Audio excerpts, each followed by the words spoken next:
Hello everybody, welcome back to What Culture Wrestling. I am of course Gareth. It's a Sunday, and for a couple of weeks I was doing pretty well. They let me play with people. They had friends here to kind of talk through the news with me, but it's just me now. It's just me on my own in this big old lonely studio. But it's fine, you know why? Because we've got some news. We've got some awesome news that I need to tell you. I'm just chomping at the bit to tell you. And well, let's get straight into it. We've got the first piece today. The first piece is all about WWE. WWE on Fox on Facebook have shut down Brad Shepard for a post that he put on regarding the recent outbreak of the coronavirus. He mentioned, the report itself, he kind of mentioned that somebody had come into contact, and a WWE employee had come into contact with said kind of virus. And WWE on Fox actually came out and said this. They commented this under the actual report that was on Facebook. But guys, we usually don't interject, but when it comes to serious stuff, we will. Ringside News, especially Brad Shepard, isn't a trusted news source about anything. Please do not listen to them. Do as you will with other journalists. We won't promote anyone here, but please avoid Ringside News, especially when it comes to something as serious as this. Yeah, so that's pretty self-explanatory. WWE on Fox especially have got kind of a zero tolerance policy with this kind of thing, which is understandable because it's a really serious thing right now, and they don't want people kind of creating false reports and kind of, I don't know, sending the entire locker room into kind of a frenzy right now of panic. So yeah, it makes sense. But not great for Brad Shepard. He's kind of been denounced there publicly. So I think it's a bit of a lesson. Just pick your sources right and make sure you're telling the truth, really, because you're going to get called out for it on Facebook otherwise. Really quickly as well on this kind of same topic, WWE NXT Florida have implemented a no-touching policy for meet and greets due to this same, obviously, epidemic that's kind of facing the world right now. It appears that they've kind of done this in an effort to kind of contain the spread, I guess. They don't really want, like the entire world are kind of doing this right now with the sporting events. They're trying to reduce human contact as much as humanly possible, which you didn't think it was any more humanly possible, but yeah, here we are. People really, shouldn't be kind of in these kind of big public events. That's what the world's kind of putting into place at this point right now. They don't want people kind of in stadiums together or in these kind of big fan events touching and spreading the germs, which it kind of makes sense. The pro wrestling photographer JJ Williams actually tweeted out on Twitter, obviously. He said, NXT Florida has implemented a no-touching policy for meet and greets. I wouldn't be surprised if this is the format for Access this year as well. Can't be too careful. So again, like I said, just can't be too careful. Everyone's trying to put in as many safety precautions as possible. You might have seen in the Premier League, for our English fans or American fans that do watch football, it's football, not soccer. They had no handshaking rules, stuff like that. So everyone's doing what they can, I guess, to kind of contain the spread, which kind of makes sense. Okay, now back into more kind of a wrestler-centric news. Again, it's kind of not the greatest, but it's a bit of a silver lining more than anything. There's a bit of an upturn. Obviously, we reported yesterday that Scott Steiner was rushed off the hospital with we believe something to do with his heart. It wasn't really specified what had gone on, but we've had some more information kind of trickle out overnight. And according to PW Insider, they say that Steiner's going to undergo a heart procedure at some point in the day after he collapsed at the tapings. And I think his wife actually mentioned on Twitter as well. She put, first of all, I want to thank everyone at Impact Wrestling for taking such great care of my husband. She tags a few more people in that as well. And she put, we appreciate all the well wishes, thoughts and prayers. He will make a 100% recovery. So that's always great to see. Obviously, we were quite concerned. Me and Phil had a bit of a chat about this yesterday. But yeah, we're sending all of our best wishes over to Scott Steiner. He is kind of a wrestling legend.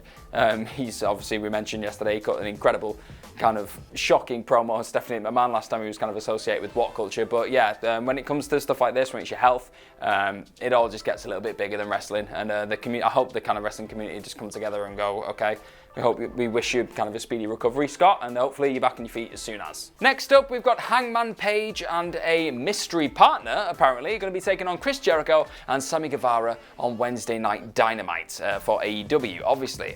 This comes after Kenny Omega and Hangman had an incredible match with the Young Bucks at Revolution. If you've not watched it yet, please just pause the video for a minute, go and watch it, come back, thank me later. But yeah, it was an epic match, but Kenny Omega apparently, I believe he broke his wrist or he broke his hand. He's got a hand injury, and he won't be capable to obviously compete in that match. So Hangman Page is going to have to get a mystery partner, and a lot of people have been going on Twitter already, kind of putting their names forward for the fight. Yeah, it's I love this kind of thing because it kind of opens up the potential for the actual show all the way through the show. If they put the match on at the end, you could have that kind of typical thing where people always come up to Hangman and go, hey, can I be your mystery partner? He's like, no, I've got somebody in mind. And there could be a nice big reveal at the end, and it could be Brody Lee. We're hoping it's Brody Lee. Woo, please be Brody Lee. But that was not the end of it. Chris Jericho then came out on Instagram, responded to this news, this breaking news that Kenny Omega would not be in this match with his tag partner. And he said, just heard poor Kenny Omega isn't clear for this Wednesday in AEW Salt Lake City. So Hangman Page has a mystery partner for Sammy Guevara and I. Just know that we don't care who it is, because the Inner Circle is out for blood. And just a reminder that the entire All Elite Wrestling roster is on notice. And that ain't no mystery. So Chris Jericho is just healing it up to the max, and he's targeting everyone really, as we kind of saw at the end of AEW Dynamite last week. He's not happy. He lost his title and he just wants to kind of kick lumps out of everybody. So I'm really looking forward to that. It's going to be a great match just with the 3 people that have been announced, never mind the mystery partner. So yep, I'm colour me excited. I cannot wait. Next up, we got another guy who's kind of been linked to AEW over the last couple of days, couple of weeks even, as the apparent exalted one. It could happen, maybe not. We'll see what happens. But Matt Hardy has he's been announced for Future Stars of Wrestling. They've got an event in Las Vegas. He's going to be making an appearance for that event. So it's his first real event outside of WWE, again, so it kind of fuels a bit of that fire that he could be legitimately out of WWE. Obviously, the door was left open apparently, where he could have kind of walked back in, maybe go into an NXT role. He's a free agent right now. He's not technically signed with AEW or New Japan or anything like that, or WWE. He's kind of there. The doors are open everywhere. He's just choosing what he wants to do. He did kind of put that thing on YouTube the other day, on his YouTube channel, of the Young Bucks, the Bucks of Youth, coming up to his house in the car, and he was like, I knew you'd come, and everyone's like, oh, it means he's signing for AEW. It's not actually happened yet, so we don't know what's going to happen there. But yeah, I think on Twitter, the Future Stars of Wrestling tweeted, it says, it seems our last talent announcement was deleted. Matt Hardy brand comes to Future Stars of Wrestling Mecca 6, I believe that is. It's announced, it's official. If you're going to be there, it's probably going to be awesome, because Matt Hardy is awesome. And, hopefully he's in full kind of broken/woken mode and just entertaining everybody like we know he can. And finally, our last kind of big piece of news today all kind of centers around probably what I think is going to be the main event of the Elimination Chamber. Obviously, we've got 2 Elimination Chamber matches that have been announced. You've got the SmackDown Tag Titles one, and you've got the one that's for the #1 contendership for the Raw Women's title. It's one of the only matches, really, of big titles anyway, that hasn't really been set in stone for Mania yet. A lot of people were thinking, nailed on winner it's going to be Shayna Baszler. It's got to be Shayna Baszler. Like, she's the super hot one. She's just been brought up from NXT. It's got to be Shayna Baszler. But it doesn't look like Vince McMahon apparently is too hot on Shayna Baszler. That's what the reports were that we've mentioned as well on What Culture, and they've been everywhere, all over the internet over the last week. But Shayna Baszler has come out with a bit of a tidbit of her own. Obviously, she's probably heard all these reports, these leaks, and she's kind of thrown her 50 pence into the mix, and she said on Twitter, she wrote, "Let me ask you something as you peruse Twitter. If anyone of any worth wasn't a fan of mine, would I care? Could they really stop me from winning if I really want to? Pay attention." I feel like we're being worked. That's what happens right now.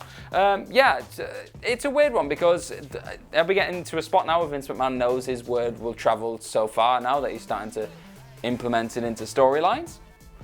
It could be completely 10 steps ahead of us. He has been in the past at times, or this could just be Shayna Baszler's way of trying to kind of recover herself, which again is quite intelligent. It's quite a smart thing to do. I quite like it when you see people kind of call out these things. They don't just kind of blank them off and just go la la la, everything's fine. No, I'm just doing my own thing, because sometimes it can make them seem a bit dumb, especially if they are such a kind of cunning, kind of conniving, heelish character like Shayna Baszler is. She's proved she's quite the kind of tactician and meticulous when it comes to her performances inside and outside of the ring. So you want to expect this kind of thing to bypass her.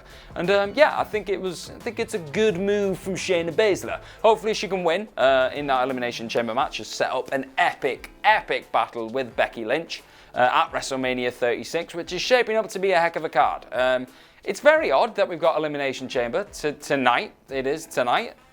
I just feel like there's wrestling events every single night right now, and I just can't keep up. But it should be a good card, really. It's not going to be an epic card like to the standards of WrestleMania, but you've still got a few good matches. I really think you should keep an eye out for the Daniel Bryan-Drew Gulak match. I think it has the potential to be the show stealer. And yeah, that women's Elimination Chamber, especially with Asuka in there as well with Shayna Baszler, could be quite special on its day. Also, really quickly, we should have a review of UFC 248 going live today on What Culture Combat. Obviously, if you don't know by now, I'm very kind of in tune with the MMA world and boxing world, all combat sports right now. And yeah, I watched the fight last night, with the card last night, and I'm very tired, as you can tell. Well, you might not tell because I've got a lot of coffee and energy drinks inside of me right now. But it was a great card, really controversial card as well towards the end. Really odd ending to that event. If you're not a big MMA fan, you just want to see what all the fuss is about, head on over to What Culture Combat. Don't forget to like, share, click on that subscribe button, and ring the bell for all things What Culture Combat and What Culture Wrestling. I have been Gareth from What Culture Wrestling. Be sure to check me out on Twitter on gmorgan04. Have the most awesome of days, just as I am about to, because it's still the morning, but it's fine because we're going to have a great day because we're in Newcastle. Wherever you are in the world, enjoy yourselves, and I will see you soon.